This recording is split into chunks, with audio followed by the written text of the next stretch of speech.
नमस्कार विद्यार्थी मित्रांनो, शांभवीज अकॅडमी या आपल्या यूट्यूब चॅनलमध्ये आपल्या सर्वांचं सहर्ष स्वागत. जर व्हिडिओ आवडला तर लाईक, सबस्क्राईब आणि शेअर करा. प्रॉब्लेम सेट 5 मधला पहिला क्वेश्चन जो अल्टरनेटिव्ह टाइप आहे तो तुम्ही करा. दुसऱ्यामध्ये दोन गणित आपण करूया. बघा, ही दोन्ही गणित दोन पद्धतीने करतात. तिसरं गणित पण डिस्टन्स फॉर्म्युला करा किंवा स्लो वापरून करा. स्लो वापरून करणं जास्त सोपं आहे, त्यामुळे आपण त्याने करून बघूया. हिअर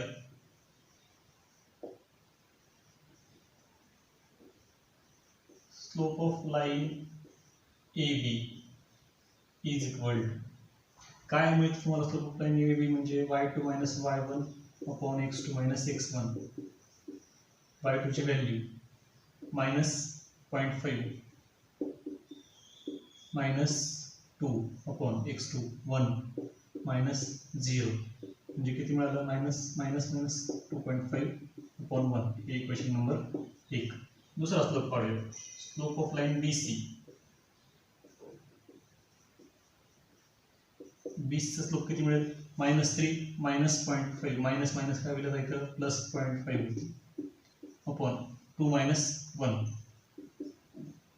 दोघांची वजाबाकी होईल, चिन्ह वेगळे असल्यामुळे. काय वजाबाकी ते? 2.5 अपॉन 1. स्लोप सारखा आला जर बघा, स्लोप सारखा आला. Therefore slope of line AB is equal to slope of line BC and B is common point. Therefore, A, B and C are collinear. Slope equal आला आणि पॉईंट कॉमन असेल तर कोलिनियर असतं. डिस्टन्स फॉर्म्युला करायचं असतं तर आपल्याला काय करावं लागलं असतं? एबीचं डिस्टन्स, बीसीचं डिस्टन्स आणि एसीचं डिस्टन्स काढावं लागलं असतं. आणि त्याच्यानंतर सिद्ध करावं लागलं असतं की दोन मोठे डिस्टन्स जे दोन छोट्या डिस्टन्सच्या बेरजेत काय आहे. इकडं पण तसंच. हिअर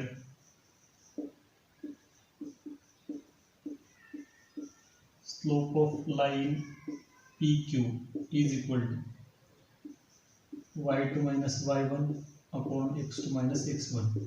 किमती ठेवा इकडच्या. y2 ची व्हॅल्यू 8/5 आहे. 8/5 वजा 2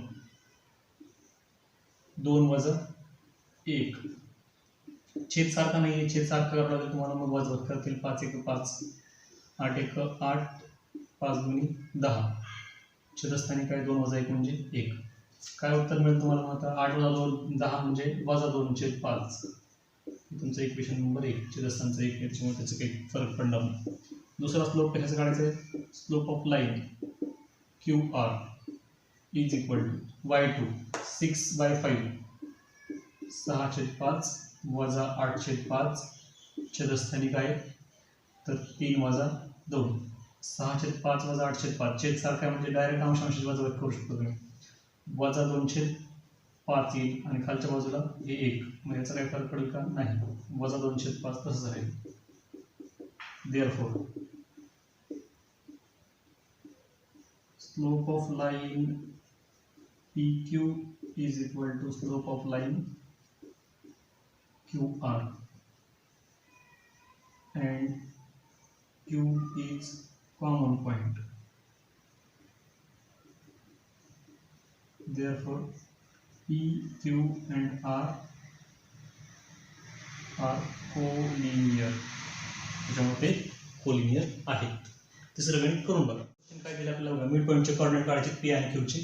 आता here let x y be the, काय लिहिलं ते चालते, नाही लिहिलं ते चालते. Be the coordinates of mid point. आणि काय मिळालं आपल्याला? x1 y1 ची किंमत आहे आपल्याकडे. तर लिहू. x1 is equal to 0, y1 is equal to 6, x2 is equal to 12, y2 is equal to 20. Therefore कशावरून लिहिणार तुम्ही आता? मिड पॉईंट फॉर्म्युल्यावरून. By mid point formula coordinates of mid point is equal to x, y is equal to काय formula आहे? x1 plus x2 upon 2 आणि y1 plus y2 upon 2 which is equal to x1 ची value किती आहे बघा 0 plus 12 upon 2 6 plus 20 upon 2 0 आणि 12 म्हणजे 12च्या दस्ताने 2 आणि 6 आणि 20 म्हणजे 26च्या दस्ताने 2 ने भाग जाते का जाते हे सगळं 12 ते 1 व्यतिरिक्त 6 असे कोऑर्डिनेट तुम्हाला मिडपॉईंटचे मिळतील. पुढचा प्रश्न काय बघा find the ratio in which line segment joining A 3,8 and B -9,3 is divided by y axis. आता y ॲक्सिस मुळे या रेषेची होणारी विभागणी आपल्याला बघायची. ही लाईन अशा पद्धतीची काहीतरी असणार आहे. आता एक गोष्ट लक्षात घ्यायचं आपल्याला काय सिद्ध करायचं आहे इथं m आणि n ह्या किमती काढायच्या आपल्याला. समजा हा एक पॉईंट होता आपला A आणि हा B, तर m आणि n च्या व्हॅल्यू किंवा इकडच्या बाजूला m घ्या इकडच्या बाजूला n घ्या कसं आहे m:n हा रेशो तुम्हाला काढायचा. आता पॉईंट जो आहे की नाही हा समजा C पॉईंट होता. आता C पॉईंटचे कोऑर्डिनेट तुम्हाला माहिती नाही आणि तरी पण काढायचं. कसं काढता येईल बरं, तर C साठी बघा काय लक्षात येईल तुमच्या C चा x कोऑर्डिनेट काय असेल, x कोऑर्डिनेट y ॲक्सिस वरच्या प्रत्येक बिंदूचा काय असते 0 आणि y कोऑर्डिनेट काय असेल त्याचा काहीतरी असेल y आपल्याला माहिती नाहीये. मग आपण ॲज्युम करूया late C 0, y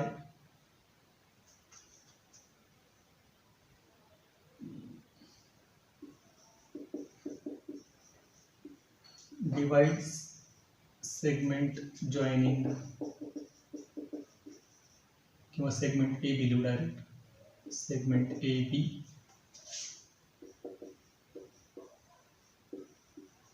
in the ratio m:n. आता एक गोष्ट लक्षात घ्या ती म्हणजे C0, y हे कुठून आलं हे तुम्हाला सांगावं लागेल कसं आलं ते. आता हे लक्षात नसेल तुमच्या तिथे लिहून ठेवा. कसं लक्षात आलं कसं ते x coordinate of every point on y axis is 0. ही गोष्ट तुम्हाला माहिती असायला पाहिजे तर तुम्हाला हे करता येते. आता काय झालं मग AC is to CB हा रेशो जो तुम्हाला मिळाला therefore AC is to CB is equal to m:n. Therefore, by section formula,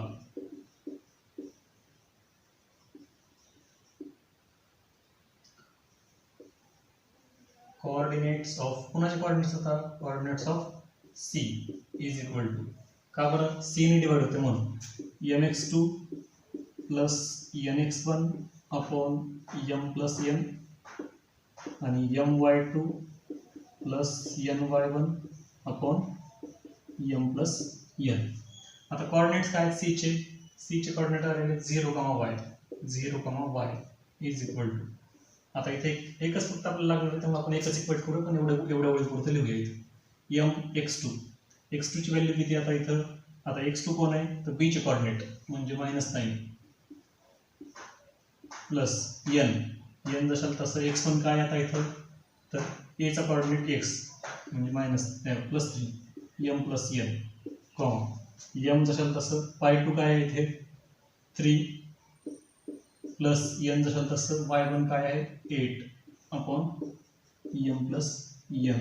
आता एकच कोऑर्डिनेट आपल्याला माहिती त्यामुळे एकच इक्वेट करूया. Therefore 0 is equal to x coordinate असेल हा -9m plus 3n upon m plus n. m plus n इकडे गुणाकारात आले तर काय होईल 0 होऊन 0 ने मल्टिप्लाय केल्यामुळे 0 होऊन जाईल. Therefore -9m plus 3n is equal to 0. Therefore आपल्याला काय किंमत मिळते बघा -9m इज इक्वल टू हे प्लस 3n इकडे आल्यानंतर -3n होते. हे मायनस मायनस कॅन्सल होईल. आपल्याला काय काढायचं आहे m:n काढायचं आहे म्हणजे m upon n is equal to हे n इकडे भागाकारात आले आता हे 3 तसेच राहतील आणि 9 भागाकारात जातील म्हणजे काय भाग मिळतो तुम्हाला 1:3. देअरफॉर m:n किती मिळालं तुम्हाला 1:3 म्हणजे काय मिळालं तुम्हाला रेशो मिळालं तुम्हाला 1:3 या प्रमाणात ती y ॲक्सिस जो आहे तो या AB ला विभागतो. फिफ्थ क्वेश्चन काय दिला बघा आपल्याला Find the point on x-axis which is equidistant from p2 minus 5 and q minus 2 9.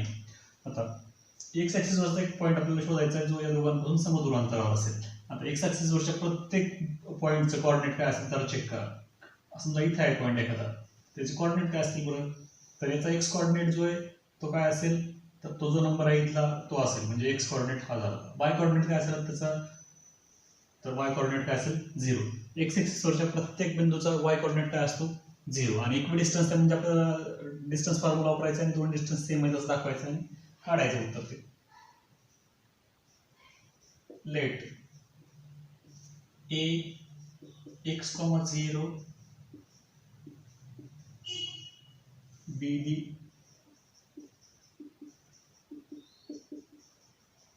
equidistant point from P and Q. Therefore, distance between A and P is equal to distance between A and Q. आता distance formula वापरूया. Therefore, by distance formula, किंवा तुम्ही वेगळं पण करू शकता. याचा distance काढा वेगळं, याचा डिस्टन्स वेगळं काढा, दोन्ही इक्वल आहेत असं सांगा आणि मग करा, तसंही चालतं. x2 minus x1 square x2.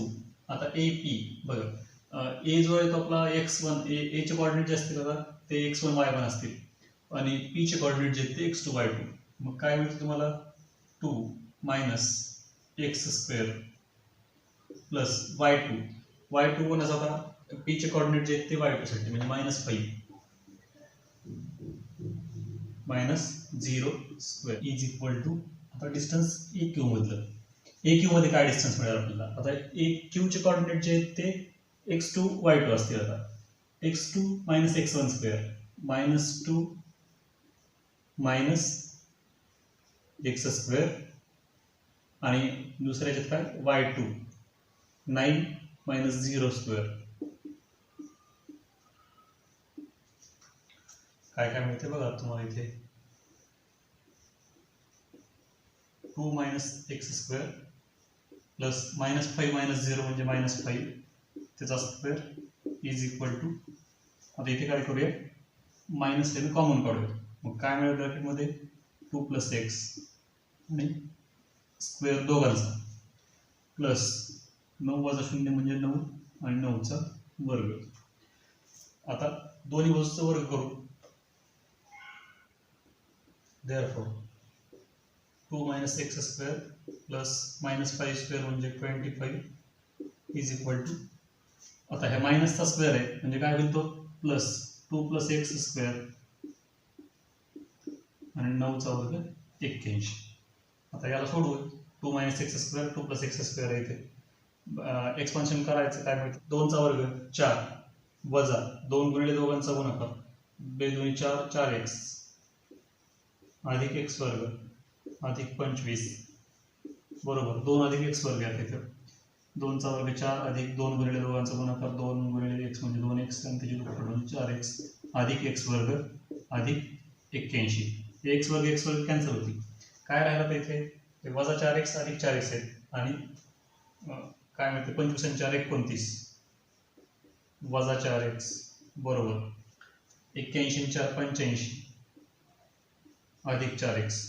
आता एक गोष्ट लक्षात घ्या, इथं वजा 4x अधिक 4x कॅन्सल होत नाही. ते का कॅन्सल होत नाही, दोन्ही चिन्ह वेगळे, दोन्ही चिन्ह सारखे असतात तर मग कॅन्सल झाले असते. आता x एका बाजूला करू आणि अंक एका बाजूला करू. हे 4x वजावाले जे आहेत ते अलीकडे आल्यास अधिक 4x होतील. 4x अधिक 4x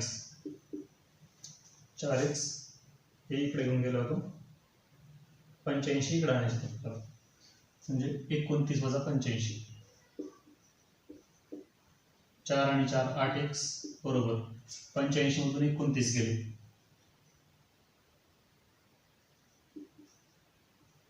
वजा 56. Therefore x is equal to किती मिळते वजा 56 भागिले 8 म्हणजे वजा 7. कोऑर्डिनेट काय मिळेल तुम्हाला, Therefore -7 0 is equidistant from P and Q. पुढचा प्रश्न काय बघा, find distances between the points दिलेले, पॉईंटचे कोऑर्डिनेट आपल्याला दिले, डिस्टन्स फॉर्म्युला वापरून आपल्याला हे करता येईल. आता हे सोपे सोपे गणित आहे बघा. काय काय आहे इथे, आपल्याला ज्या किमती लागणार आहेत त्या x1 is equal to a, y1 is equal to 0, x2 is equal to 0, y2 is equal to a. Therefore, by distance formula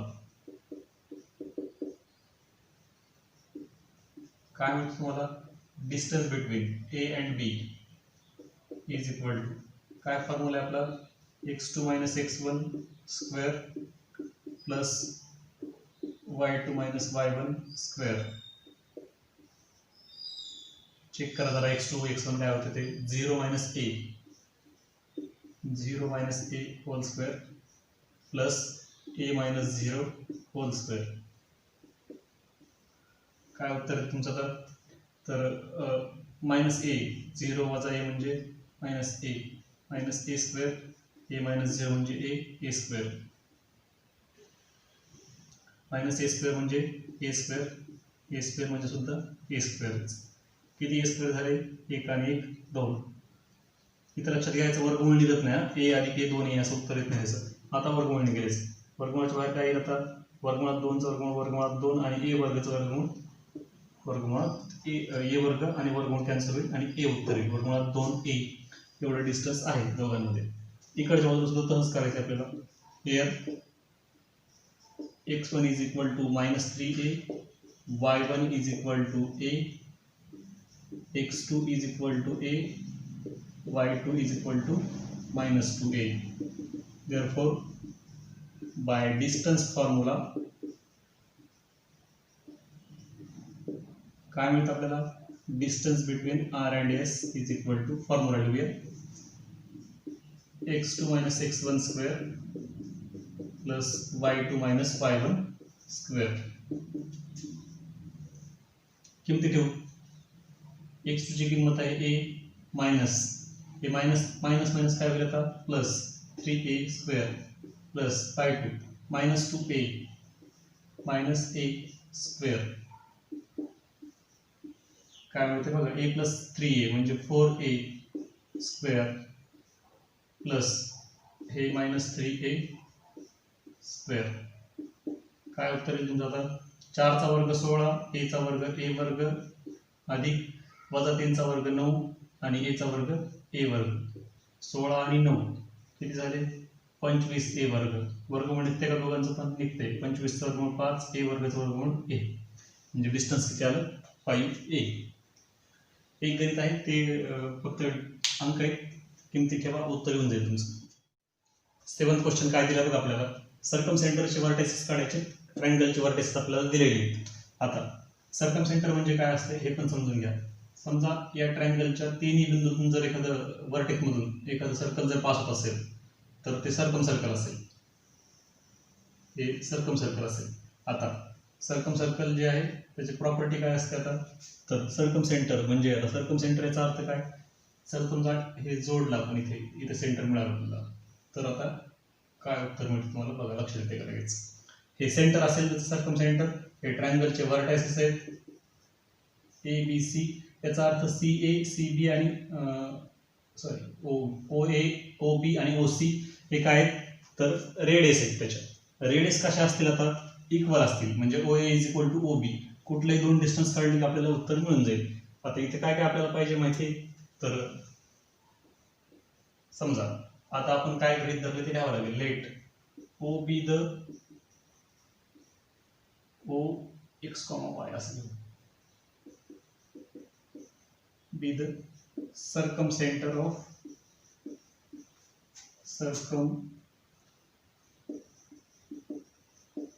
of triangle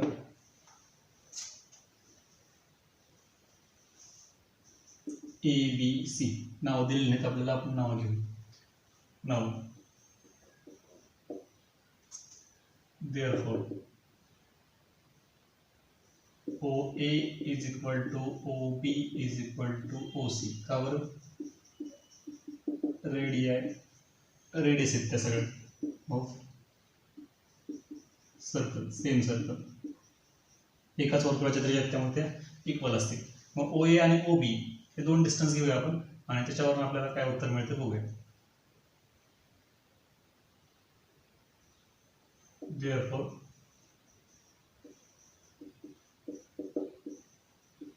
by distance formula, OA O square करूनच घेऊ डायरेक्ट, स्क्वेअर रूट काढायची गरज नाही. O A square is equal to O B square.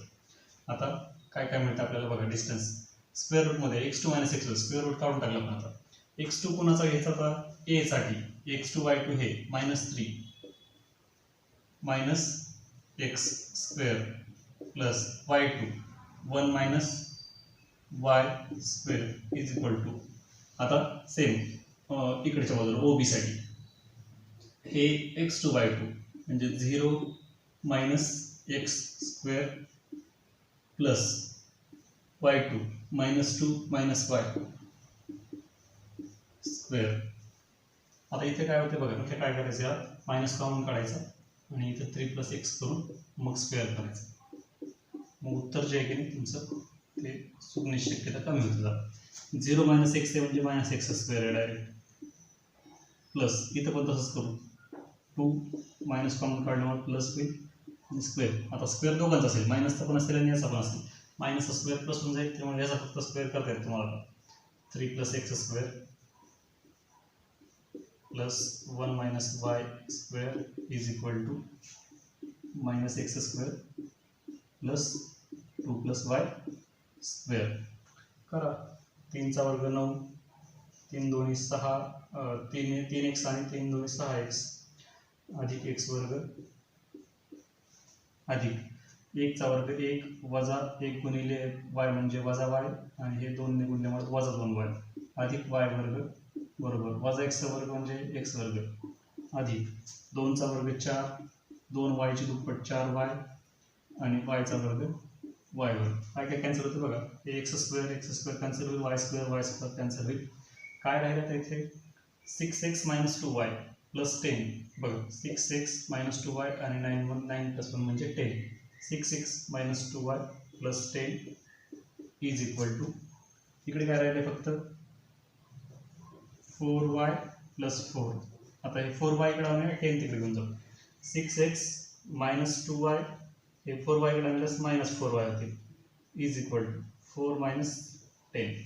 काय मिळते तुम्हाला आता इथे 6x - 6y, 6x - 6y is equal to 4 - 10 म्हणजे -6. 6 कॉमन मिळेल, x - y is equal to -1. हे आपलं इक्वेशन नंबर 1. सेम दुसरा डिस्टन्स घ्यायचा आपल्याला, ओ ए ओ बी घेतलं तसं ओ बी ओ सी घ्या किंवा ओ ए ओ सी घ्या आणि दुसरं एक इक्वेशन आपल्याला मिळेल. ते इक्वेशन फॉर्म करू. नाव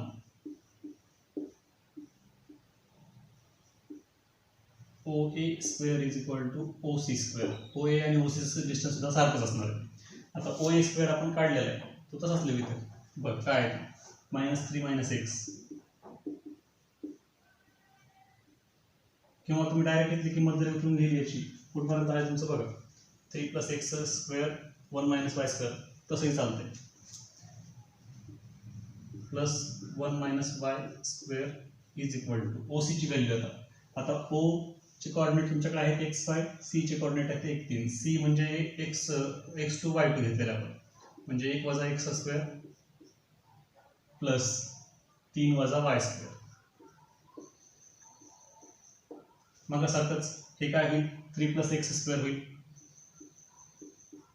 3 + x square plus 1 - y square is equal to 1 - x square plus 3 - y square. Square करा आता एकाचा, 3 चा वर्ग 9, 3x त्याची दुप्पट म्हणजे 6x आणि x चा वर्ग x वर्ग अधिक 1 चा वर्ग 1 गुणिले y म्हणजे 1y आणि त्याची दुप्पट म्हणजे वजा 2y अधिक y चा वर्ग म्हणजे y वर्ग बरोबर 1 चा वर्ग 1, दोघांची दुप्पट 1 गुणिले x म्हणजे x, x ची दुप्पट 2x अधिक x चा वर्ग x वर्ग अधिक 3 चा वर्ग 9 वजा 3 दोन्ही 6y आणि हे y वर्ग काय काय कॅन्सल होतं बघा, एक्स स्क्वेअर कॅन्सल झाले, वाय स्क्वेअर कॅन्सल झाले. काय उरते वरती इकडे 6x minus 2y, 6x minus 2y आणि 9 1 10 बरोबर. इकडच्या बाजूला काय होते आता, तर मायनस 2x मायनस 6y आणि 9 आणि 1 10, हे अधिक 10 कॅन्सल होतील. आता स्क्रीनशॉट काढून घ्यायचे. 6x मायनस 2y हे मायनस 2x इकडे आले की अधिक 2x होतील आणि मायनस 6y इकडे आले की अधिक 6y होतील. बरोबर काय राहिले तर काहीच नाही, 0. मग आता काय म्हणजे 6x प्लस 2x म्हणजे 8x मायनस 2 प्लस 6 म्हणजे plus 4y is equal to 0. 4 common मिळेल म्हणजे 2x plus 5 is equal to 0. हे इक्वेशन नंबर 2. इक्वेशन 1 आणि 2 सॉल्व्ह करून बघू सायमल्टेनियसली. ॲडिंग इक्वेशन 1 आणि 2. ॲड का करायचं आता बघा, वायचा कोऑर्डिनेट इथं वायचा कोएफिशियंट 1 आहे, इथं पण वायचा कोएफिशियंट 1 आहे. दोघांची साइन अपोजिट आहेत म्हणजे बेरीज केली की ते एलिमिनेट होऊन जाते. x minus y is equal to minus 1, 2x plus y is equal to 0. Therefore 3x is equal to काय आलं मायनस 1. बेरीज करा, plus y minus y cancel झाले, 2x प्लस x 3x आणि मायनस 1 0 म्हणजे minus 1. Therefore x is equal to काय value मिळाली minus 1/3. Put x is equal to minus 1/3 in कुठल्याही एका इक्वेशन मध्ये ठेवा, 1 मध्ये ठेवा. Minus 1/3 minus y is equal to minus 1. आता काय होईल, हे y इकडे येऊन म्हणजे प्लस y होतील. Therefore y is equal to, आता y इकडे आणले म्हणजे वजा 1 इकडे येणार, वजा 1/3 जशा तसे आणि हे वजा 1 इकडे आल्यास अधिक 1 झाले. Therefore y is equal to काय मिळतं, आता छेद सारखं करून घ्या, तिरका गुणाकार, वजा 1 3 1 3 वजा 1 अधिक 3 म्हणजे 2 म्हणजे y चे कोऑर्डिनेट काय मिळेल तुम्हाला 2/3. देयरफॉर कोऑर्डिनेट्स ऑफ कोणाचे कोऑर्डिनेट काढले आपण सर्कमसेंटरचे. देयरफॉर कोऑर्डिनेट्स ऑफ सर्कमसेंटर आर काय मिळालं, x कोऑर्डिनेट -1/3, y कोऑर्डिनेट 2/3.